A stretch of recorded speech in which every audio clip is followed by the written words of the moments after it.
A is for Alcoholic is a program about recovery. My name is John, and I'm an alcoholic. And my name is Jerry, and I'm an alcoholic. Join us as we go through the alphabet of alcoholism, one letter at a time.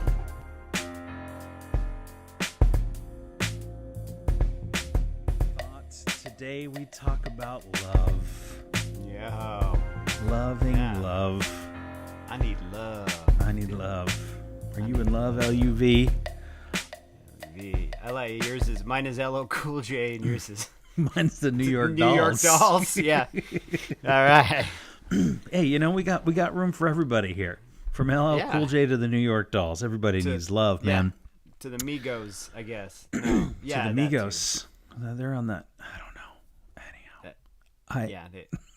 I don't know any Migos songs. Don't worry about it. You don't got to. All right. It's not the part of the prerequisite for this whole endeavor we're doing. So I was thinking about love, and I might say that you were telling a story briefly before we got on here, and I just want to say like a sort of a truncated version of it. And I'll say it from what I got out of it is that in this 12-step program that we both belong to,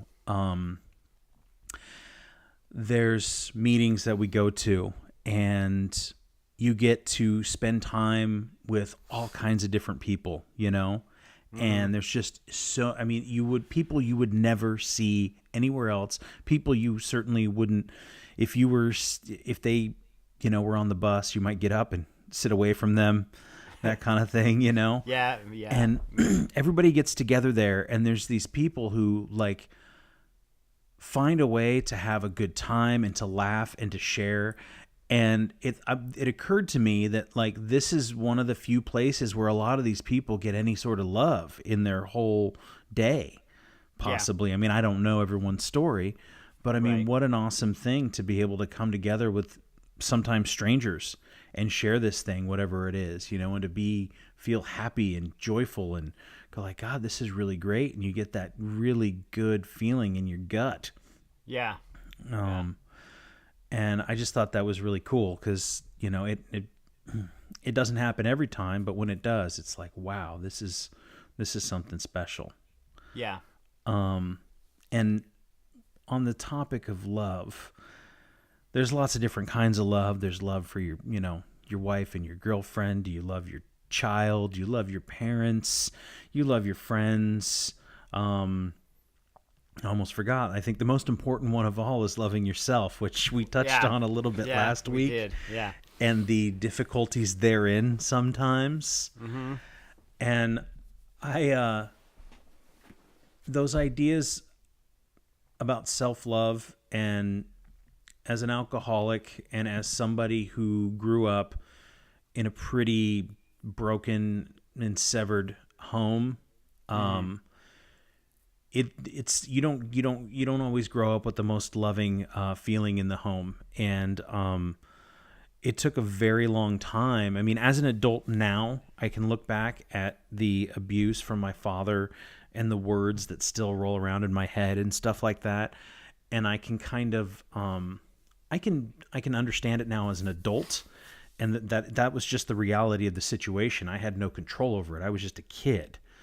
But there's a part of me that still, I guess, are still a kid, right? People talk about your inner child.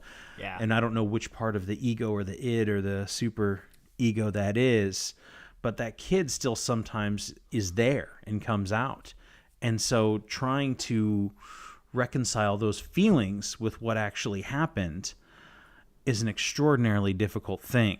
And a lot of it is these positive mantras that one might say to oneself to try and get your, the old tapes that roll around in your head about what a fucking loser you are, or, you're ugly, or you're fat, or you're stupid, or whatever those things are. Right. And I've found that, you're kind of, that's what we do here is we're, what I do, I should say, is I'm trying to rewire my brain in a lot of ways that will allow me to accept myself. And not only to change myself for the better, because, I'm not telling you to just accept yourself as you are. If there are things that need to be changed, then I'm going to change them. I don't just go like, I'm perfect just the way that I am. Right. That being said, I do accept my flaws and am willing to work to make them better. But I find that self-love is like the hardest thing in the world. And because I've been in a myriad of relationships where I've done everything for the other person and nothing for myself. And that never works. No. And certainly when you're drinking and you're lying and anything else, like you're not doing anything for anybody. You're just trying to cover up everything, and you're always drunk, and you're always trying to get away with another drink. And it's so, I mean, I guess let me just refocus back on self-love and how do you work on it within yourself? You're asking me? I'm asking you, I yeah. thought it was just the rhetorical to the No, room I mean, here. Man, how do I? That's a great question because I don't do it very consciously. You know what I mean? I don't do it very consciously. I've had major issues with self-esteem, and I think a lot of people have. I don't know if anybody really doesn't have an issue with self-esteem, or their own internal version of themselves doesn't propel them as a human being to do what they do, But I think now at this point, there's no, like, I don't really necessarily say mantras. I talk to myself a lot.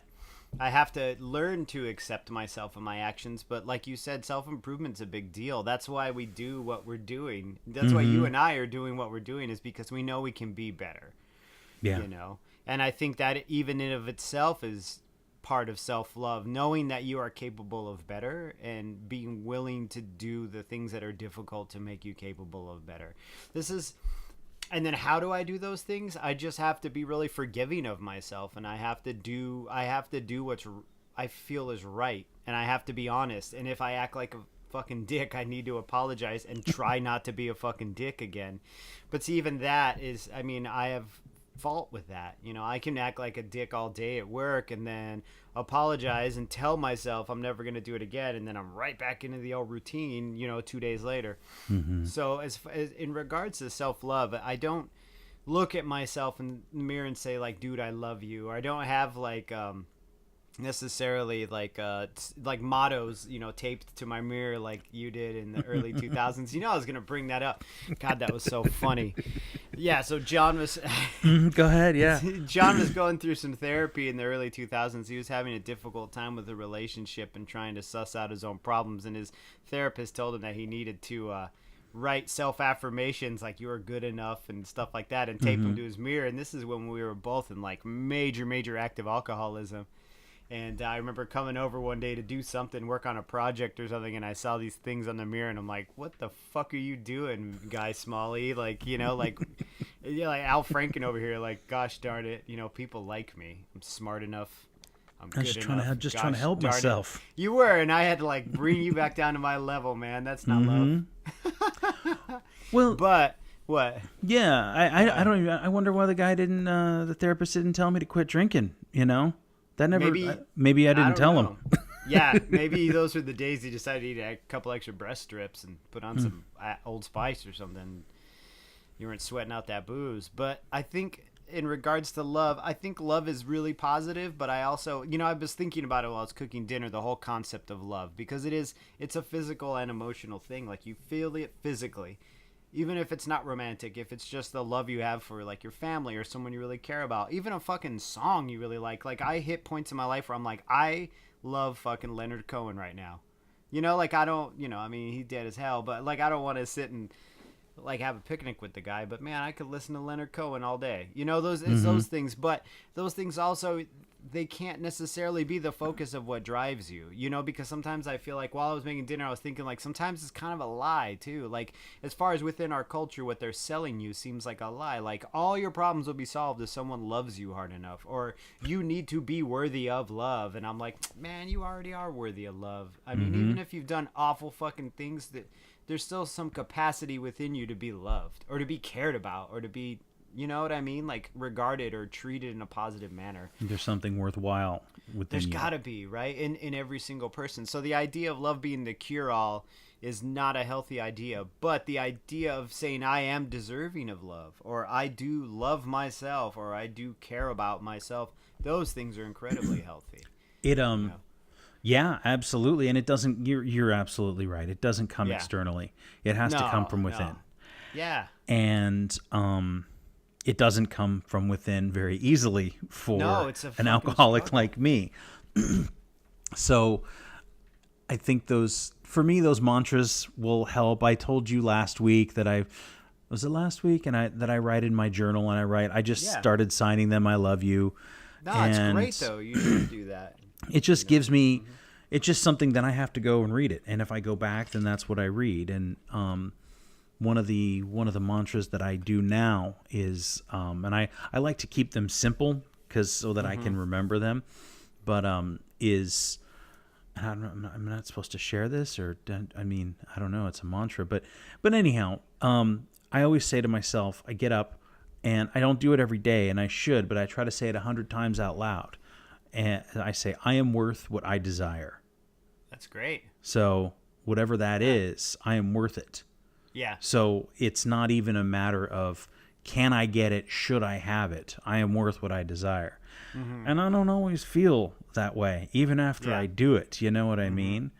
Because you never know what's going to pop up in your head, and you're going to have I don't know, something's going to trigger you, not necessarily to drink, but maybe it's something your dad said. Maybe it was some kid in junior high that said some shit to you that's still like Well, and it stuck gets in your craw. unearthed because some other asshole says something similar. Yeah.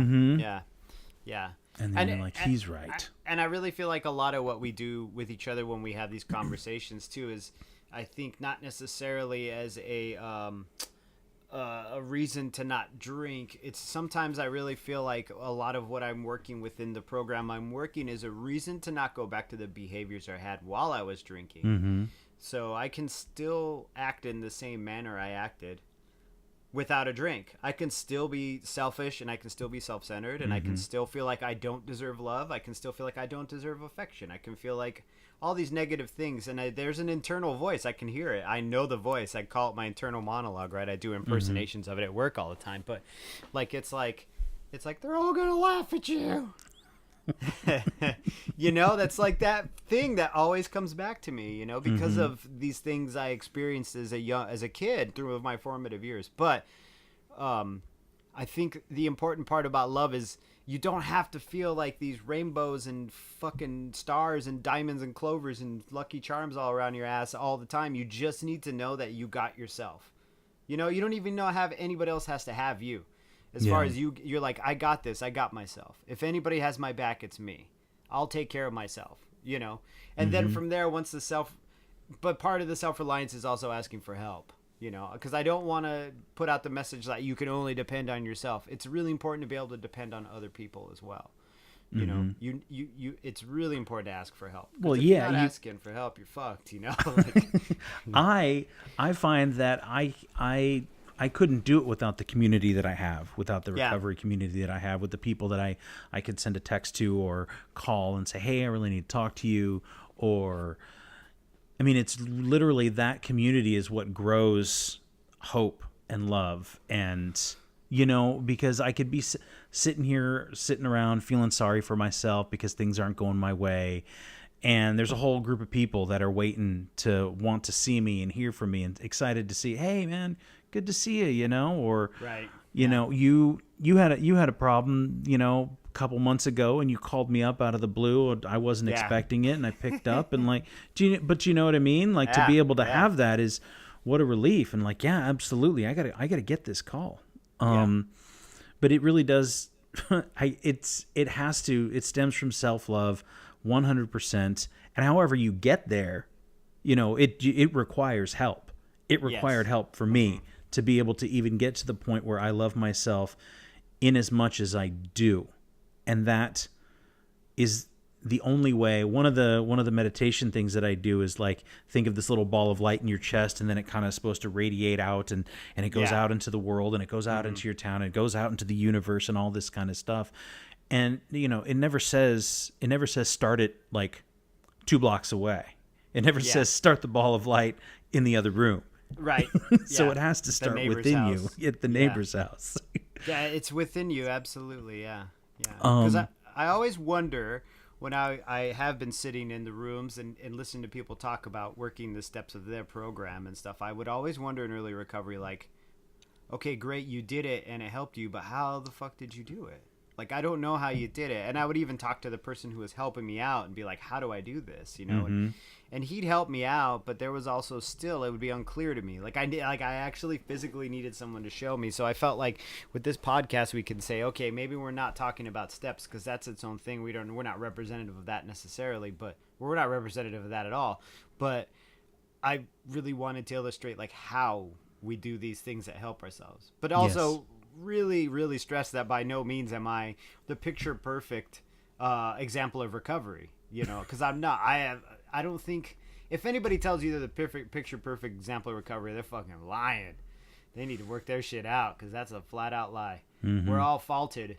And all we're trying to do is help each other out to not be a victim of our faults. You know, because I don't think you can ever avoid having a fault. But That's a great way to put it, man. yeah, Yeah, it's not to be a victim of our faults, not to suffer.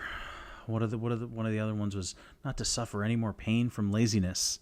You know, for me, that's one that I have to remind myself.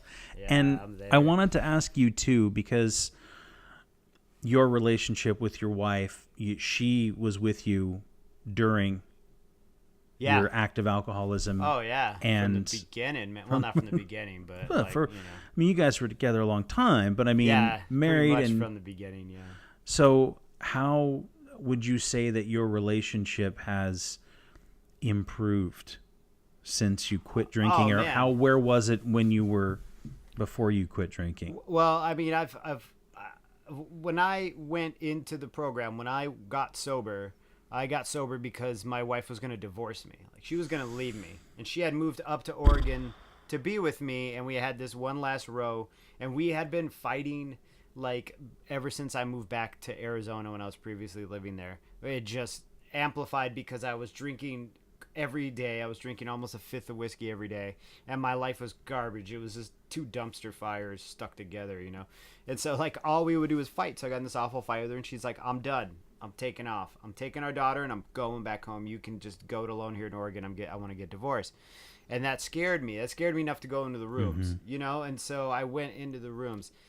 And that was like over 4 years ago. And like we're doing, well, of course we're doing better, right? Because if we were doing awful, then I'd probably have a much different demeanor right now in this podcast. But we're doing a lot better. Our communications are better with each other.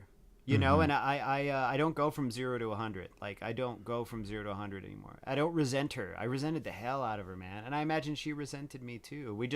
We deal with things in completely different ways. Our processes are just the complete polar opposite of each other. So, I mean, I feel like our bond is stronger. You know, if we can get through that shit, then what else can't we get through? We have tools now. Now we have tools to get through the next thing, you know? Yeah. So it's hopeful. It's strong and it's hopeful. The best I can be is hopeful. I can't tell you that we have this bond that will never be broken. I can't guarantee anything in life. Yeah. You know, even in my life, all I know is right now it's very hopeful and we're in like a real positive place. You know, we're rad. We're homies. That's my homie. And then she gave birth to another homie, and that's my little homie. I raised that little homie while I was drunk, and I sobered up, and like now she's even more my homie because I'm not like so hungover I can't deal with her, or so drunk that I'm embarrassed to deal with her. Yeah. You know, like it's changed a lot in a positive manner. All this can be yours. I find it's interesting also because in my relationship, my girlfriend I have always been in recovery since we've known each other. Yeah. And so I think early on, I had some trepidation about sharing those things. And even when we came to visit you and, you know, talking, be like, oh, you know, and trading war stories and having laughs and talking about, I don't know, blowing lines on toilet paper dispensers and college bar bathrooms and whatever other nasty, awful, just shocking, horrible behavior, deplorable, mean, gross, nudity filled for the That's sake waiting of for the being nudity. gross. Yeah. All the like, just the suffering and the incorrigible crying and yelling and fighting and all this shit. Like, she doesn't know. I mean, she doesn't see any of that. And I've told, Right. I remember when we first got together and I would say these things, she's like, I can't even imagine you doing that. Or she would just sound like, oh God. And that kind of scared me because I was like, well, I don't, I want you to love all of me. And this was part of it. And it's like, Yeah. so I think, and it's certainly, we've been together several years now, and it's much easier to just talk about it. And, thank God that I have my program of recovery to be able to say things like getting into an argument and being able to fight and being able to be like, okay, I'm going to take a breath. I'm going to walk away here for a second, and we're going to figure out what the problem is together because we're on the same team, right? Yeah. And we don't want to fight, and we're not at odds with each other. There's a problem here that we need to fix together. And I think that's one of the things that I'm able to do is to actually think about it, count backwards from 10, take a breath, take a walk, whatever it is. Yeah. And one of the other things that's great about our relationship as far as self-love and being in love, in a loving relationship, is that we spend a lot of time apart. We don't live that far away. But we'll spend like sometimes 2 or 3 days apart. And a lot of it, I go like, gosh, I really miss you and I want to spend time with you. And gosh, we really haven't done anything fun in a while. And we really need to schedule something out because you're busy and I'm busy. But then there's times where I'm so grateful to have my own space and to have my own time and to be able to take care of the things that I need for myself so that when we come back together, it's as good as it can be.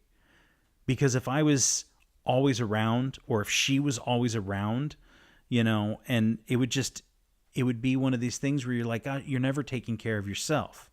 And again, I think it's probably the most important thing. You can't love anybody else until you love yourself. Right. You can certainly. But do you remember hearing that though? I'm sorry, I don't mean to cut you off, Yeah. but I love it because you remember hearing that when you were younger. And like in high school, my mom would say this to me, or like even in my 20s, I'd get into a fight with a girlfriend and she'd say this, and I'd be like, "You people are fucking crazy.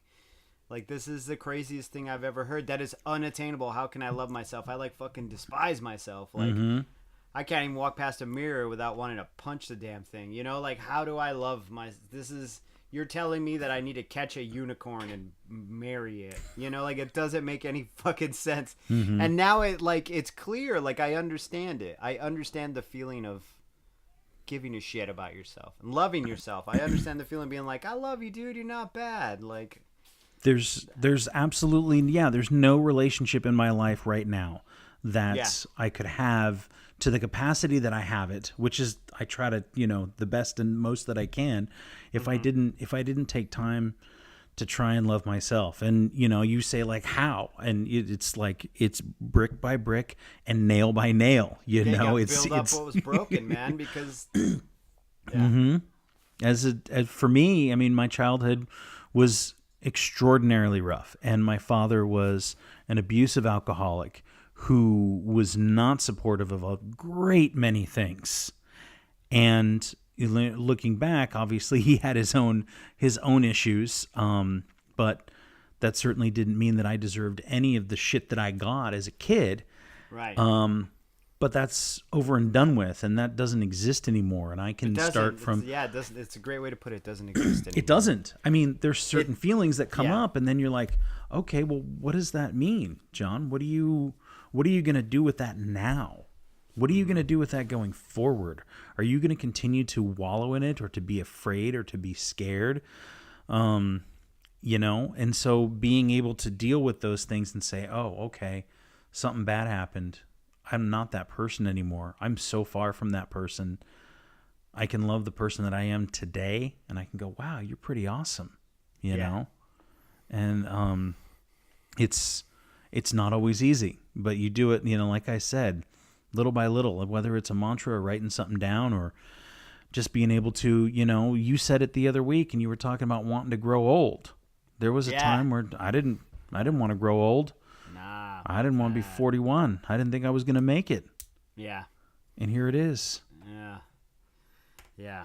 I mean that in of itself is a fucking miracle. It is a miracle. But Mm-hmm. I do really appreciate the point you make about your past not dictating your actions in the future, because the past has a horrible way of doing that. And even when you are working on yourself as a person, or like you said, brick by brick, doing the little things, like these little things of just caring about yourself and building up. But even when you are doing those things, the past, it's like a ghost. It like springs up every once in a while, you know? I mean, like my childhood was, I wouldn't say it was horrible, but it was tumultuous. You know, I was raised by two alcoholics as well. I mean, alcoholics make other alcoholics typically, you know, and they were very young and they didn't really know. They loved each other. They loved me, you know, but they didn't, I think it was difficult for them to express it. I can't know unless I ask them, and I've asked them about it in the past, you know, but it's one of those touchy kind of things growing up, you know, and they're not like, you know, Mom, Dad, why the fuck was I such a mess growing up? You know, because I always go, oh, you were just too sensitive. You had too many feelings and shit. Mm-hmm. Too empathetic. But those things still come up. They still affect my actions every day, but I can't obsess on them. You know what I mean? But they're still there. You know, they still come up. It doesn't exist anymore, but it's almost like I mean, I hate to use the cliche of a scar or a wound, but it's there. It's like like your knee popping every time it rains. You know what I mean? It's just like it just hops up. And those are the things you have to use to your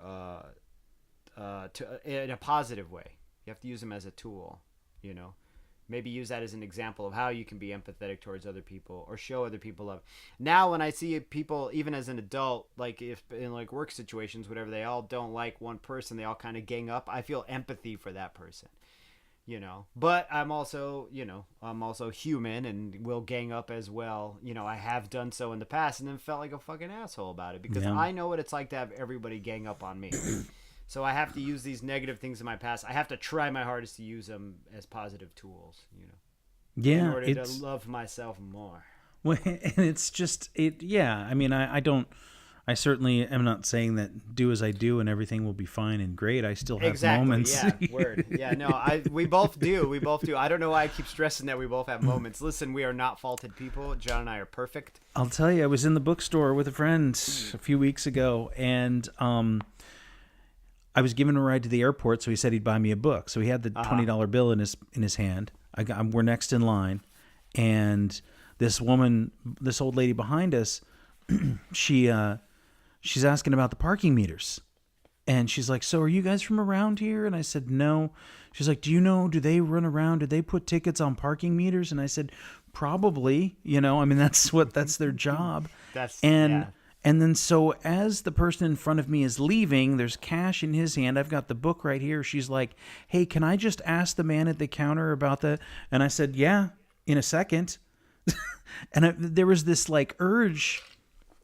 I did not care for this woman at all. And she just wanted to know about her parking meter. Right. And I had this like feeling of like, yeah, you can have the guy's, you know, attention in like 30 seconds. And that's all it took. Cash, book, gone, receipt. And it was just this sort of like thing. And I don't know why I was in that moment being wanted to be self-righteous, selfish, angry. Here I am still thinking about it. And there's like, I want to be like, you know what? Fuck you, lady. You can wait. You know, what makes you think that now and 30 seconds from now is going to make any difference about the parking meter that you didn't go ahead and just put the max amount in for the time that you were going to be in the bookstore? Right. You knew you were going to peruse. You knew you were going to browse. You should have just blasted her right in her fucking face, man. You should have just punched her right in her old kisser. Thanks a lot, greatest generation, my ass. And wait, no, they're baby boomers. Thanks for ruining everything, baby boomers. And that was my instinct. And I told my friend on the way out, and he's like, "Hey, man, ease up on the old lady." Just like wanted I blew to up. know about the parking meter, brother. Yeah.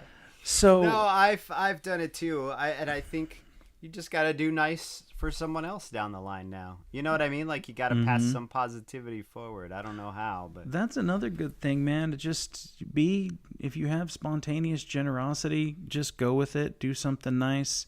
If you feel like writing somebody a letter or sending somebody a text or just saying hi, I just say hi to them. Word. You know, my relationship with my mother is amazing now. It was sort of it was always good, but it was always like when I could get around to it, when I wasn't too drunk, when I wasn't hungover, Yeah. to make plans, to talk on the phone. I mean, I don't know how you were with your folks, kind of, especially with them being in recovery and you being Right. actively drinking. I'd hit him up for money. That was how I contacted him. Start a nice conversation and then be like, "Hey man, can I borrow like $200, man? Is that cool? Is that cool? Cinco de Mayo's coming up, man. Gotta save up. I need that cerveza dinero."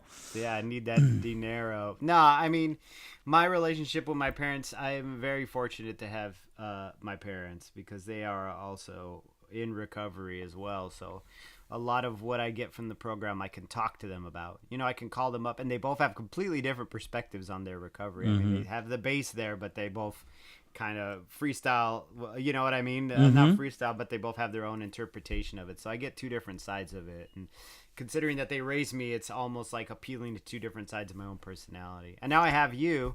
Man, I'm lucky. I lucked out, you know. Just none of you fuckers start drinking again, and I won't either. Yeah, you know, and I was going to say the same thing when I was in early recovery, and I was so grateful and so happy to have you to be able to call. And even when I was drinking, and I would call occasionally, and you'd be like, "Dude, don't fucking call me at 2. You can call me drunk, but man, don't call me this late." All right. Like and fall asleep.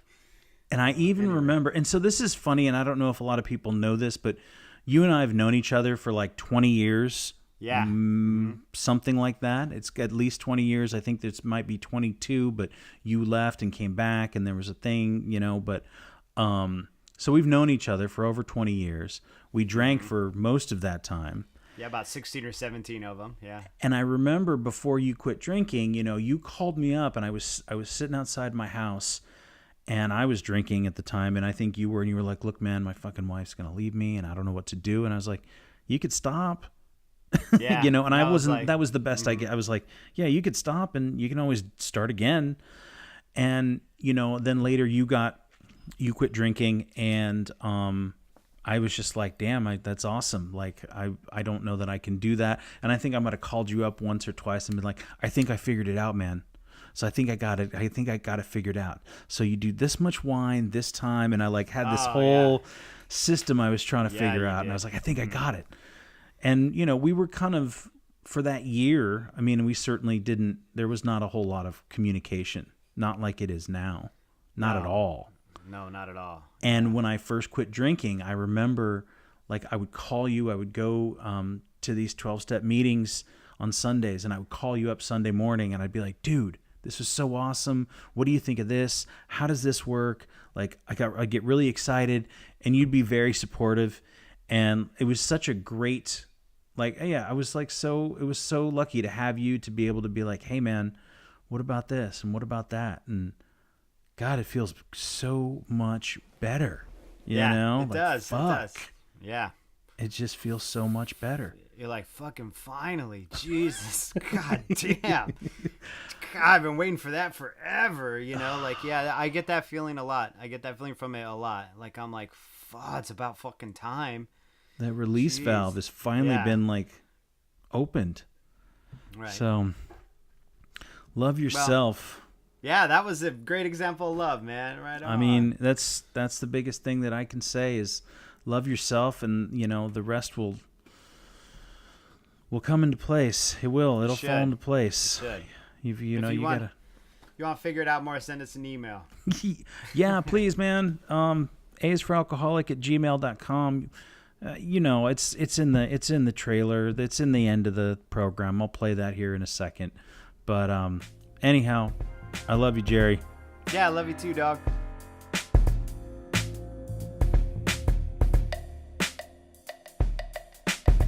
Thanks again for listening. As always, our music is by Neglect. You can find his stuff at neglectsound.bandcamp.com. You can find us on Facebook, Instagram, and Twitter. And you can listen to us on iTunes, SoundCloud, and YouTube. And get a hold of us at aisforalcoholic@gmail.com.